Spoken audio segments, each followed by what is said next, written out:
Very good afternoon to all. In this lecture, we will discuss some basic numericals on a resultant of two vectors. तर पहा, या अगोदरच्या एक दोन लेक्चरमध्ये आपण काय काय डिस्कस केलं ते अगोदर रिवाइज करूया, मग आपण एक एक न्यूमेरिकल्स स्टार्ट करूया. तर पहा, हा एक वेक्टर OA असेल, वेक्टर P. त्यानंतर इथे एक वेक्टर असेल, वेक्टर OB, वेक्टर Q. तर आपण दोन लॉज पाहिले. पहिला लॉ ट्रायंगल लॉ. ट्रायंगल लॉचा यूज करून हे दोन वेक्टर कसे ऍड करायचे, तर त्यामध्ये काय करतो आपण, ट्रायंगल लॉ यूज करत असताना इथे पहा, वेक्टर OA किंवा वेक्टर P चा इथे टेल आहे, वेक्टर P चा इथे हेड आहे. सो टेल हा हेड. त्यानंतर वेक्टर OB, वेक्टर OB चा टेल इथे आहे, हेड इथे आहे. तर इथे व्यवस्थित लक्ष द्या, टेल टेल एकत्र आहेत. तर अशा वेळेस आपण ट्रायंगल लॉ यूज करू शकत नाही. ट्रायंगल लॉ या केसमध्ये आपण अप्लाय करू शकत नाही. तर ट्रायंगल लॉ अप्लाय करण्यासाठी आपल्याला या फिगरमध्ये काहीतरी चेंजेस करावे लागतील, या फिगरमध्ये तोडफोड करावी लागेल, तेव्हा आपल्याला ट्रायंगल लॉ यूज करता येईल. आणि तो काय असतो, हा वेक्टर शिफ्ट करायचा, हा वेक्टर इकडून इकडे शिफ्ट करायचा, म्हणजे या दुसऱ्या वेक्टरचा इथे जो पहिला वेक्टर आहे हा ॲज इट इज ठेवायचा, दुसरा वेक्टर पॅरलली शिफ्ट करायचा इकडे पा, म्हणजे इथे आरसा ठेवायचा, इथे मिरर ठेवायचा, मिरर मध्ये याला पाहायचं, तो बरोबर इथे दिसेल. त्याला आपण म्हणतो पॅरलल शिफ्टिंग ऑफ वेक्टर. त्यानंतर पहा, त्यानंतर एकदम सिंपल आहे. पहा, पहिल्या वेक्टरचा टेल हेड, दुसऱ्या वेक्टरचा tail head. So tail head, एकदम सिक्वेन्स तयार झाला पाहिजे. पहा, ही पाथ झाली. तुम्ही इथून निघाले आहात, इथून निघाले आहात, हे एरोज म्हणजे आपली पाथ दाखवत आहेत, असं इमॅजिन करा. तुम्ही असे जात आहात. पण या पहिल्या केसमध्ये असं पॉसिबल नव्हतं. इथे कन्फ्युजन होतं, इकडे की इकडे. तर हे कन्फ्युजन नसलं पाहिजे ट्रायंगल लॉ यूज करत असताना. तर आता इथे पहा, ॲरो, परत इथून सुरुवात केली, ॲरो, म्हणजे एकदम सिक्वेन्स तयार झाला आहे. आणि या सिक्वेन्समध्ये आपल्याला काय करायचं आहे, हा पहिल्या वेक्टरचा टेल दुसऱ्या वेक्टरचा हेड यांना जॉईन करायचा आहे. आणि हा नवीन वेक्टर, या नवीन वेक्टरचं नाव आपण काय ठेवलं आहे, resultant vector. Resultant vector R. From this we can write vector R is equal to पहिला वेक्टर P प्लस दुसरा वेक्टर Q. हा Q वेक्टर इकडे आला, सो वेक्टर Q. हा होता ट्रायंगल लॉ. त्यानंतर आपण पुढे जाऊन हे पाहिलं, पुढे जाऊन काय पाहिलं, पुढे जाऊन आपण पाहिलं law of parallelogram. Law of parallelogram. तर हा काय असतो, हा पण असाच आहे, वेक्टर OA, त्यानंतर वेक्टर OB, हा वेक्टर P, हा वेक्टर Q. तर लॉ ऑफ पॅरललोग्राम मध्ये लक्षात ठेवायचं आहे, हा पहिल्या वेक्टरचा टेल, दुसऱ्या वेक्टरचा हेड, हा दुसरा वेक्टर त्याचा टेल, याचा हेड. तर इथे पहिल्या वेक्टरचा टेल, दुसऱ्या वेक्टरचा टेल एकत्र असणं गरजेचं आहे, एकत्र असणं गरजेचं आहे. त्यानंतर काय करायचं, हा वेक्टर इथे असा मिरर ठेवायचा, या वेक्टरला पाहायचं एकदम सेंटरला, तो इकडे पॅरलली शिफ्ट करायचा. केला सर, एकदम सोपं.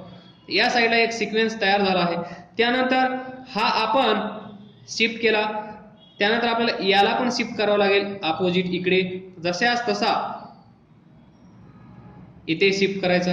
तर पहा, पहिल्या वेक्टरचा टेल, दुसऱ्या वेक्टरचा टेल, त्यानंतर पहिला वेक्टर इथे शिफ्ट केल्यानंतर त्याचा हेड, सॉरी हा दुसरा वेक्टर इथे शिफ्ट केल्यानंतर त्याचा हेड, पहिला वेक्टर इथे शिफ्ट केल्यानंतर त्याचा हेड एकत्र आहेत. पहिला वेक्टर दुसरा वेक्टर टेल टेल एकत्र आहेत. या दोघांना शिफ्ट केल्यानंतर हेड हेड एकत्र आहेत. तर हा डायगोनल आपल्याला ड्रॉ करायचा, हा डायगोनल, आणि हा डायगोनल म्हणजेच नवीन वेक्टर. नवीन वेक्टरचं नाव रिझल्टंट वेक्टर. तर रिझल्टंट वेक्टर आर आणि ते वेक्टर आर असा असेल, त्याचं magnitude is equal to R. हे आपण कसं फाइंड करतो? आर इज इक्वल टू पहिला वेक्टर पी आहे, पहिला वेक्टर पी आहे, पहिल्या वेक्टरचं मॅग्निट्यूड पी, दुसरा वेक्टर क्यू आहे, याचं मॅग्निट्यूड क्यू.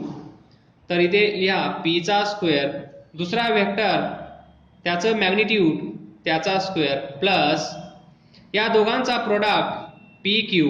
याला 2 ने मल्टिप्लाय करा आणि याला अजून मल्टिप्लाय करा बाय कोसाइन ऑफ अँगल, आणि where theta is angle between vector P and vector Q. या दोन वेक्टर मधला अँगल थीटा असतो. तर हे आपण पाहिलं, म्हणजे रिझल्टंट दोन वेक्टर तुम्हाला दिले, त्या दोन वेक्टरचं मॅग्निट्यूड तुम्ही फाइंड करणार. त्या दोन वेक्टरचं मॅग्निट्यूड फाइंड केल्यानंतर तुम्ही हा फॉर्म्युला यूज करून त्यांचा रिझल्टंट वेक्टर फाइंड करू शकता. तर आज आपण सुरुवात करूया, एक एक प्रॉब्लेम घेऊया.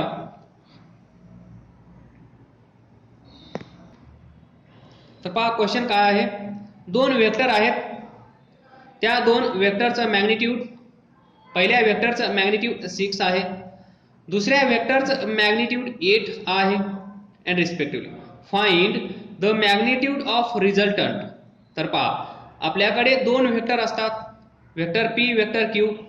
या दोघांना एकत्र केल्यानंतर, म्हणजेच इमॅजिन काय करायचं तुम्हाला, इथे एक बॉडी आहे, या बॉडीवर वेक्टर पी या डायरेक्शन मध्ये, या डायरेक्शन मध्ये वेक्टर क्यूचं काहीतरी व्हॅल्यू असेल म्हणजेच मॅग्निट्यूड, वेक्टर पी चं काहीतरी व्हॅल्यू असेल म्हणजेच मॅग्निट्यूड पी. तर हा पी या डायरेक्शन मध्ये, हा क्यू या डायरेक्शन मध्ये.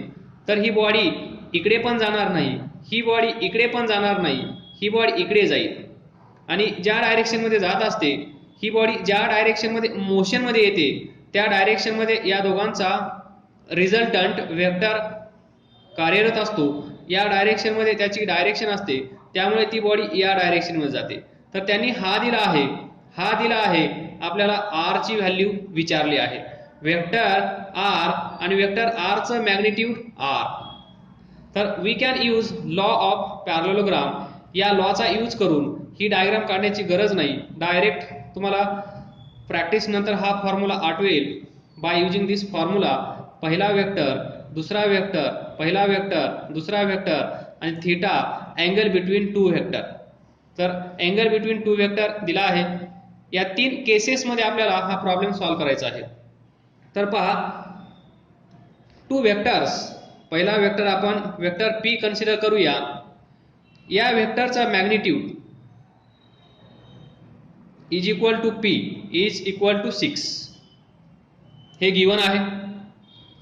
त्यानंतर वेक्टर क्यू, याचं मॅग्निट्यूड, वेक्टर क्यूचं magnitude, vector Q is equal to 8. आलं लक्षात? पहिला वेक्टर त्याचा मान 6 युनिट, दुसरा वेक्टर त्याचा मान 8 युनिट. दोघांचा वेगवेगळा स्वतःचा काहीतरी मान आहे, क्रेडिट आहे, पण जेव्हा हे दोघं एकत्र येतील तेव्हा वेगळंच क्रेडिट तयार होईल. बंडखोरी, हे दोघं एकत्र येतील, हा वेगळा आहे, हा वेगळा आहे, हे दोघं जेव्हा एकत्र येतील तेव्हा वेगळा इफेक्ट पण इथे वेगळा इफेक्ट घडून येणार नाही. हे दोघं मिळून जे काम करतील तेच इथे वेक्टरच्या लँग्वेजमध्ये जो नवीन वेक्टर भेटणार आहे तो तेच काम करत असणार आहे. तर आता पहा, डायग्राम पहा. वेक्टर पी दोघांमधला अँगल किती दिला आहे? फर्स्ट केसमध्ये आपण केस ए सॉल्व्ह करूया. केस ए मध्ये vector P and vector Q या दोघांमधला अँगल आहे, हा वेक्टर क्यू या दोघांमधला अँगल आहे 60 डिग्री. तर तुम्हाला माहित आहे, काय माहित आहे? वेक्टर पी आणि वेक्टर क्यू या दोघांचं ऍडिशन केल्यानंतर, vector P and vector Q या दोघांचं ऍडिशन केल्यानंतर आपल्याला एक नवीन वेक्टर भेटतो. त्या नवीन वेक्टरचं नाव आपण ठेवलं आहे रिझल्टंट वेक्टर, आणि तो कुठे असतो? वेक्टर पी आणि वेक्टर क्यू या दोघांच्या मध्ये कुठेतरी असेल, आणि त्याचं नाव आपण देतो रिझल्टंट वेक्टर. मग या रिझल्टंट वेक्टरचं मॅग्निट्यूड आर, याचं मॅग्निट्यूड पी, याचं मॅग्निट्यूड क्यू. तर हा जो फॉर्म्युला आहे, या फॉर्म्युल्यामध्ये प्रत्येक वेक्टरचं मॅग्निट्यूड आपण यूज करत आहोत, वेक्टर यूज करत नाहीयेत. Please note this. मॅग्निट्यूड हे वेक्टर पी चं मॅग्निट्यूड, हे वेक्टर क्यू चं मॅग्निट्यूड, आणि हे वेक्टर आर चं मॅग्निट्यूड, दॅट इज रिझल्टंट. जो नवीन वेक्टर भेटणार त्याचा मान. तर हा मान इथे आहे एवढा. तर हा फाइंड करण्यासाठी सिंपल हा फॉर्म्युला आपल्याला यूज करायचा आहे. इथे असं हे कंप्लीट करण्याची गरज नाहीये, हे फक्त इमॅजिन होण्यासाठी इथे या प्रॉब्लेम मध्ये काय दिलं आहे आणि आपण काय फाइंड करत आहोत. तर पहा, we know that resultant R is equal to square root of पहिला वेक्टर त्याचा मान त्याचा स्क्वेअर, दुसरा वेक्टर त्याचा मान क्यू त्याचा स्क्वेअर, प्लस 2p क्यू आणि कॉस थिटा म्हणजे cosine of angle between vector p and vector q. लक्षात येत असेल. So we know that p is equal to 6. Substitute simply.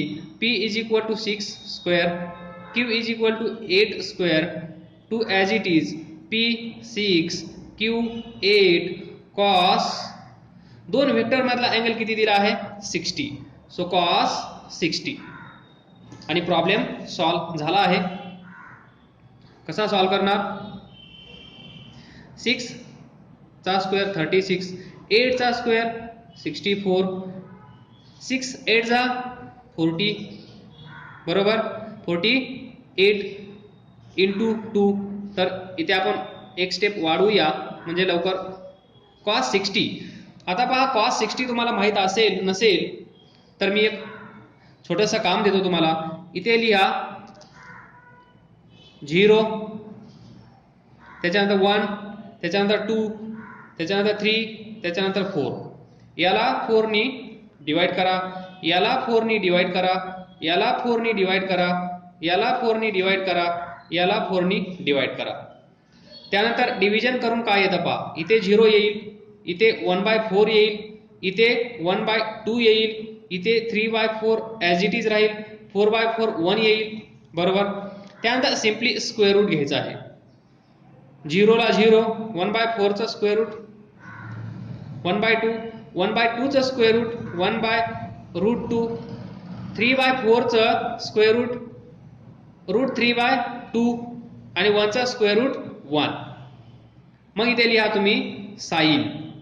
साइनच्या नंतर इथे लिहा 0 डिग्री, इथे लिहा 30 डिग्री, इथे लिहा 45 डिग्री, इथे लिहा 60 डिग्री, इथे लिहा 90 डिग्री. तर याचा अर्थ काय पहा.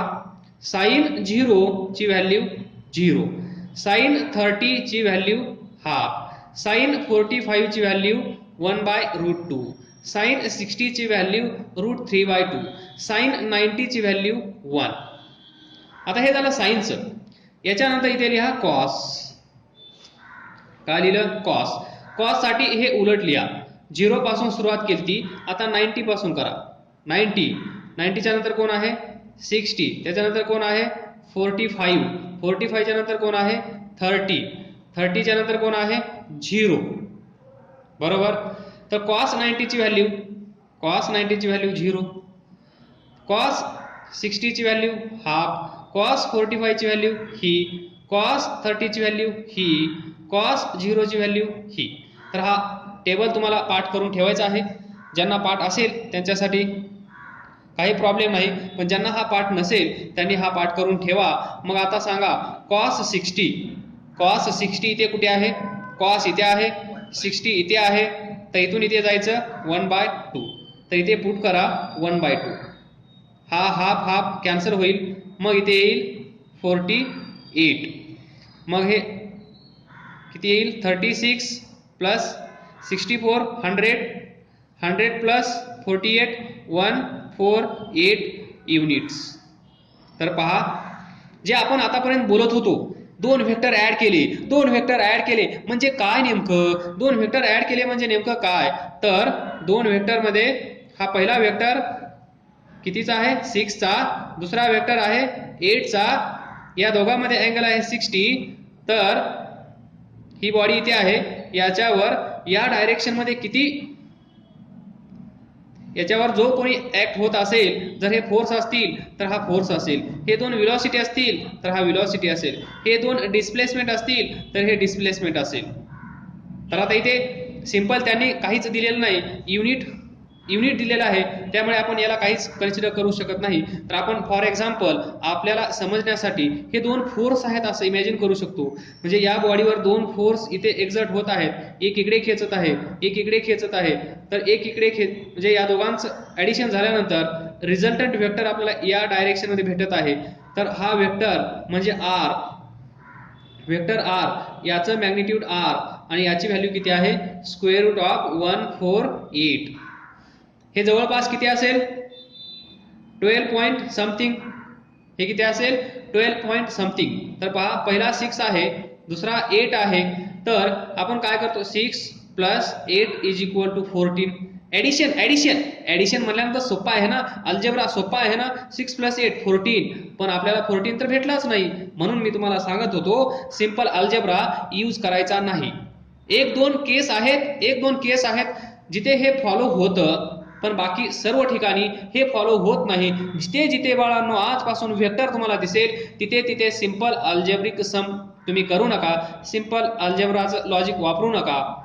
या लॉजिकने जा, मग काही प्रॉब्लेम येणार नाही. हा झाला पहिला केस. आता दुसरी केस काय आहे?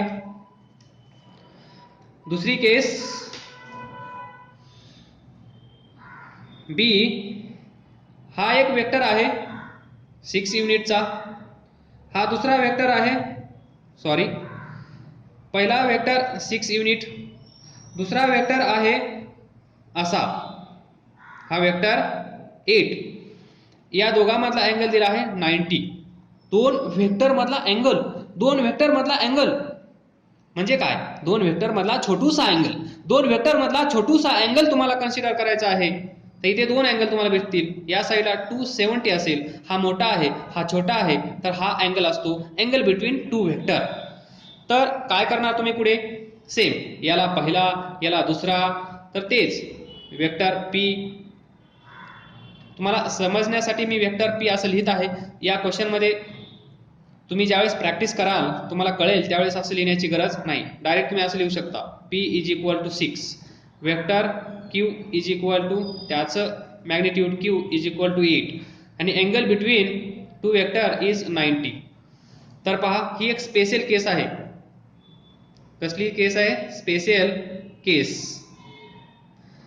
म्हणजेच दोन वेक्टर मधला अँगल माहित असेल, त्या दोन वेक्टरचं मॅग्निट्यूड माहित असेल, तर त्या दोघांना ऍड केल्यानंतर नवीन जो वेक्टर आपल्याला भेटणार, त्याचं मॅग्निट्यूड किती असतं?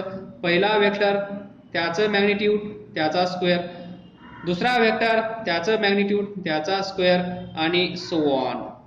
पार्ट झाला असेल तर मी थोडासा स्पीड घेतो. पहिला वेक्टर किती आहे? 6, त्याचा स्क्वेअर. दुसरा वेक्टर किती आहे? मी वेक्टर म्हणत आहे, पण ट्राय टू अंडरस्टँड, हे वेक्टर नाहीये, त्यांचं मॅग्निट्यूड 8 चा स्क्वेअर, 2 × 6 × 8. पी ची व्हॅल्यू 6, क्यू ची व्हॅल्यू 8. आता या व्हॅल्यू कुठून आल्या असं विचारू नका. कॉस थीटा, या दोन वेक्टर मधला अँगल किती आहे 90. So cos 90. तर मग आपण त्या टेबलमध्ये जाऊया. कॉस हे पहिलं साइन, हे दुसरं कॉस. कॉस 90 पहा, कॉस 90 काय आहे 0. कॉस 90 0 आहे. तर मग हे 0 येईल आणि 0 ने कुठल्याही नंबरला मल्टिप्लाय केलं तर आपल्याला काय भेटतं 0. तर हे सर्व कॅन्सल होईल. मग शिल्लक काय असेल 6 चा स्क्वेअर 36, 8 चा स्क्वेअर 64. या दोघांना ऍड केल्यानंतर काय भेटतं 100. 100 चा स्क्वेअर रूट काय भेटतं Bhargava. Very good unit.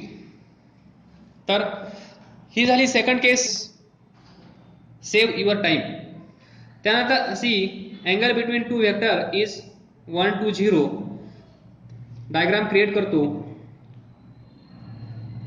Vector P 120 म्हणल्यानंतर वेक्टर Q असा असेल आणि जो नवीन वेक्टर भेटणार आपल्याला बहुरूपी ओरिजिनल हा बहुरूपी वेक्टर R, याचं मॅग्निट्यूड R, याचं मॅग्निट्यूड P, याचं मॅग्निट्यूड Q. तर प्रत्येक वेळेस मी सांगत आहे जेणेकरून तुम्हाला पाठ व्हावं, अभ्यास कमी करण्याची गरज पडावी. तर अभ्यास जास्त करायचा आहे असं मी म्हणू शकत नाही. तर P 6, Q 8. तर हा R याचं magnitude by law of parallelogram P square Q square plus 2PQ cos theta. P ची व्हॅल्यू 6 स्क्वेअर, Q ची व्हॅल्यू 8, 8 चा square, 2 as it is. P ची व्हॅल्यू 6, Q ची व्हॅल्यू 8 आणि cos 120. पण आता आपण इथे पाहिलं काय पाहिलं पा याच्यामध्ये तर 0 to 90च आहे. 120 कुठे आहे 120 नॉट अवेलेबल. त्यावेळेस काय करायचं हे पण शिकून घ्या. तर पहा cos 120 याची व्हॅल्यू आपण जी पाठ केली, जो टेबल आपण पाठ केला त्याच्यामध्ये नाहीये. तर मग काय करायचं मोस्टली त्या 0 to 90 येतात. हे कधी कधी 120 फेमस नंबर आहे हा पण येतो. तर याला कसं लिहायचं पहा cos 90 प्लस 30, cos 90 प्लस 30 असं लिहिलं. मग याला असं लिहायचं cos π/2 प्लस 30.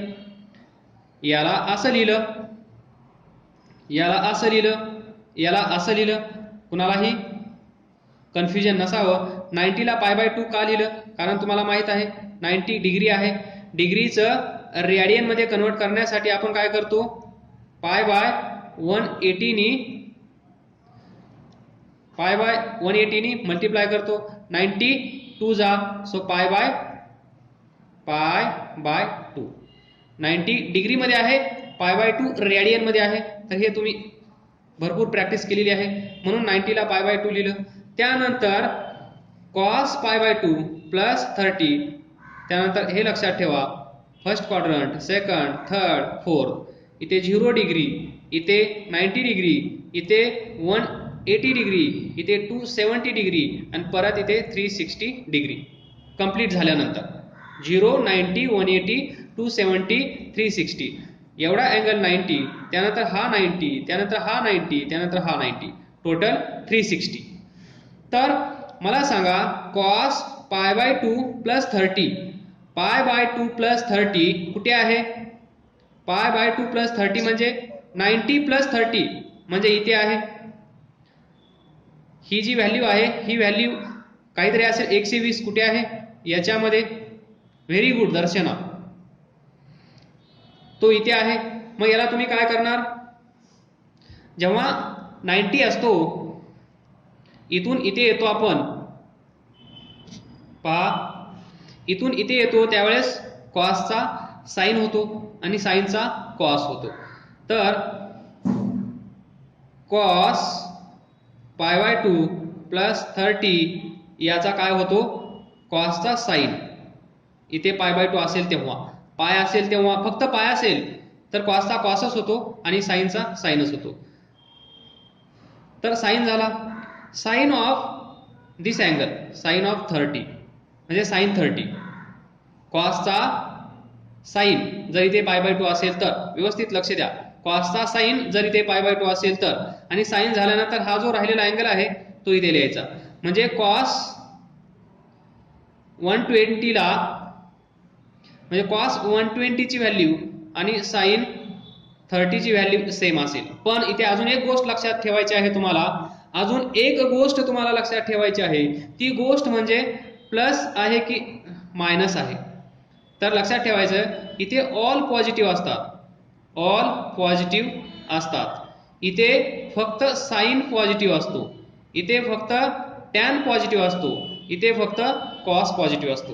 तर इथे ऑल पॉझिटिव्ह, हा जो आहे कॉस कुठे आहे इथे, इथे फक्त आणि फक्त साईन पॉझिटिव्ह आहे, इथे फक्त आणि फक्त साईन पॉझिटिव्ह आहे. पण हा कोण आहे कॉस, इथे फक्त साईन पॉझिटिव्ह असतो. मग कॉस कसा असेल निगेटिव्ह, म्हणून इथे निगेटिव्ह साईन द्यायला विसरू नका.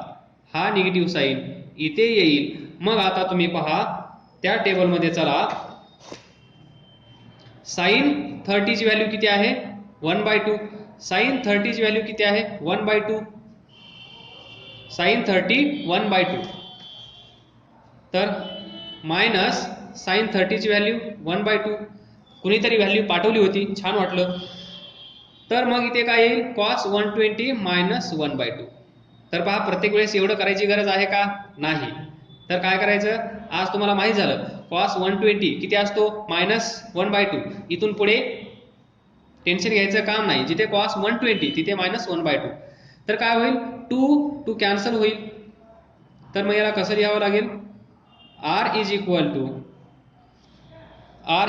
टू या 6 चा स्क्वेअर 36, 8 चा स्क्वेअर 64, हे 2 आणि हे 2 कॅन्सल झाला, हे 6 × 8 48, हा minus 48.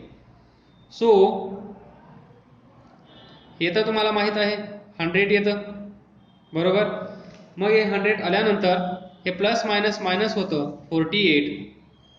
So r is equal to किती आला 52 युनिट.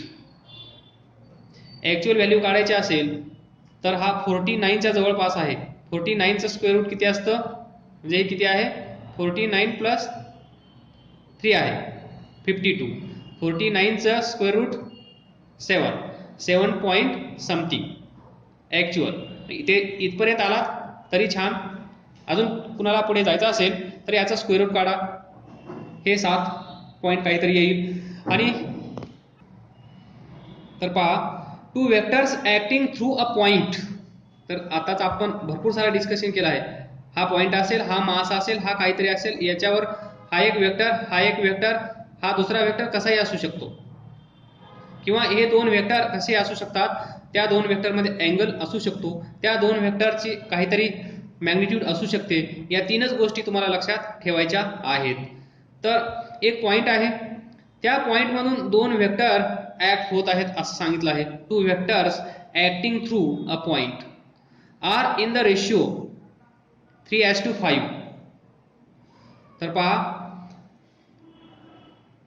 हे सोडूच नका, पहिला वेक्टर पी, दोन वेक्टर आहेत ते एका पॉइंट मधून ऍक्ट होत आहेत आणि त्यांचा रेशिओ दिला आहे. आता एवढं तर तुमच्या लक्षात येत असेल, या 2 वेक्टर मधला अँगल किती दिला आहे 60 डिग्री. म्हणजे हा दुसरा वेक्टर कसा असला पाहिजे, असा वेक्टर क्यू आपण कन्सिडर करू. पहिला वेक्टर, दुसरा वेक्टर, 2 वेक्टर मधला अँगल दिला आहे त्याने 60 डिग्री.